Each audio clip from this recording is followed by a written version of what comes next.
Hello guys. අද මම ඔයගොල්ලන්ට සිංහල අලුත් අවුරුද්දට රස කෑමක් හදන්න තමයි මම මේ දැන් ඔයගොල්ලන්ට පෙන්නන්න හදන්නේ. ඉතින් මම අද හදන්නේ වම්බටු මෝජු එකක්.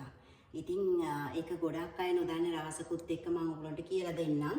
මොකද මගේ වම්බටු මෝජු හරිම රසයි. ඒකට හේතුව තමයි මම දාන ingredients. මම ඉස්සෙල්ලාම කියන්නම් මොනවද කියලා.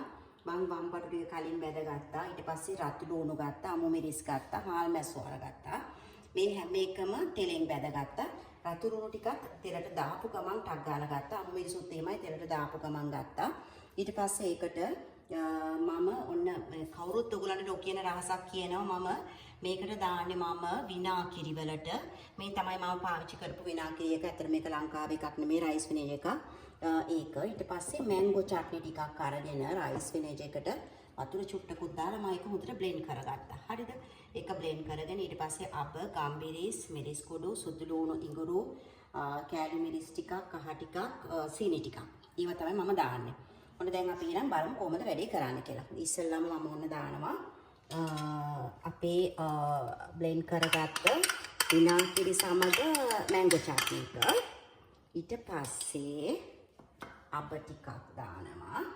අපත් මම ගොඩක් දාන්නේ නැහැ අබ. ඊට පස්සේ ගම්බිරිස්.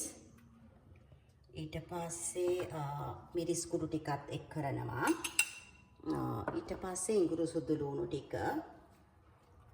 අපි මේ සමහර ඔය අච්චාරු වර්ග වලට මේ සුදු ලුණු එහෙම වැඩි දැම්මම කල් තියා ගන්න බෑ කියනවා. නමුත් මම ටිකක් දානවා. සාමාන්‍යයෙන් ඇත්තටම රසයි.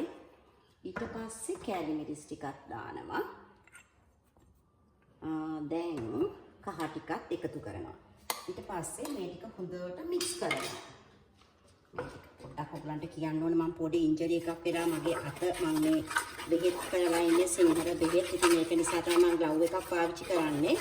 එන්න දැන් ඔයගලන්ට පේනවා ඇති මම මේක හොඳට මික්ස් කරා. ඊට පස්සේ ඒකට ලුණු ටිකයි සීනි ටිකකුයි දානවා.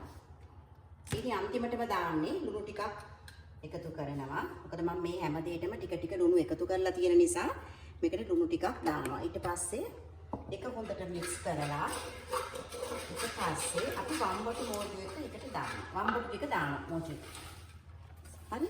ඊට පස්සේ අපි බැදගත් අර අමු මිරිස් ටික සහ රතු ලුණු ටිකත් ඒකට එකතු කරලා හාල් මැස්සු ටිකත් ඒකට එකතු කරා.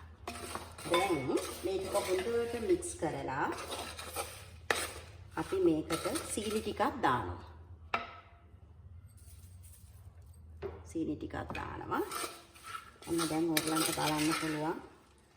පස්ස මෝටි එකක පාට මේ ටික ඔක්කොම මික්ස් වෙලා එනකොට හරිම රසයි. ඒ වගේම හරි සුවඳයි. ඕගොල්ලොත් මම කියපු විදිහට මේ වගේ මෝජුවක් මේ සිංහල අලුත් අවුරුද්දේ හදලා බලන්න.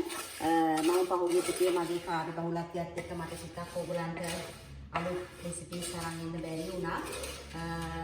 අවුරුද්දට ඉස්සෙල්ලා තවත් මෙවැනිම රෙසිපීස් ටිකක් අරගෙන මම මේ ඔයගොල්ලෝ අතරට එන්නම්. ඉතින් එහෙනම් හැමෝටම ලබන්නම් අලුත් අවුරුද්ද සුබ අලුත් අවුරුද්දක් වේවා. හැමෝටම සුබ දවසක් කියලා ප්‍රාර්ථනා කරනවා.